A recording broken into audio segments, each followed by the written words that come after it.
ውሽሚት ናት።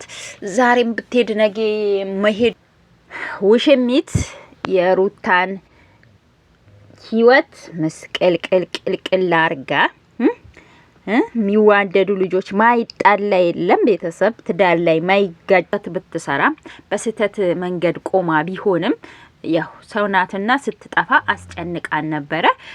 ግን ሄርሜሊት ጉድ መቼም አያልቅም። ቤተሰብ የሷ ጉድ መቼም ማያልቅ ጉድ ስለሆነ እሷ አልሰማም አላየም ብላ ሁሉ ነገር ወደ ኋላዋ ጥላ ወደ ውጭ ወጣለች። መቼም ወደ ኋላዋ ጥላ መምጣት እሷ የለመደባት ናት፣ ጥላ መሄድ ማለት ነው። ከዚህም በፊት ትዳሯ ጥላ እሷም ትዳራ ጥላ አብርሽ ላይ ተንጠለጠለች።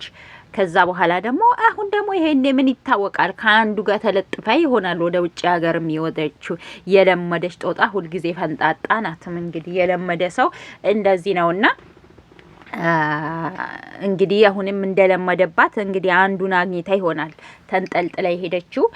ለማንኛውም የሩታ የሄርሜላ ፋሚሊዎች የሄርሜላ እንዳው ደጋፊዎች አትጨነቁ ለማለት አክል ነው። አትጨነቁ፣ ልጅቷ የለመደች ናት፣ ምንም አልሆነችም። ይኸው እናንተ ስታነቡ እንዳው ስታለቅሱ እንዳው የት ሄዳለች ብላችሁ ያ ሁሉ ስዳክሩ ከአብርሽም ጀምሮ ልጅቷ ምንም አልሆነችም። እሷ ወደ ውጭ ሀገር ነው የሄደች ውላችኋለሁ። እንግዲህ የሄርሜላ ደጋፊዎች እንኳን ደስ አላችሁ፣ ውሽሚታችሁ ስለተገኘችላችሁ እንኳን ደስ አላችሁ። እንግዲህ ለዛሬ ይዤላችሁ የመጣሁት ቪዲዮ ይህንን ይመስል ነበር። በቀጣይ ቪዲዮ እስከምንገናኝ ደህና ሁኑ። ቤቴን ላይክ፣ ሼር፣ ሰብስክራይብ እያረጋችሁ አበረታቱኝ ማለት ነው። በቀጣይ ቪዲዮ እስከምንገናኝ ደህና ሁኑልኝ። እወዳችኋለሁ።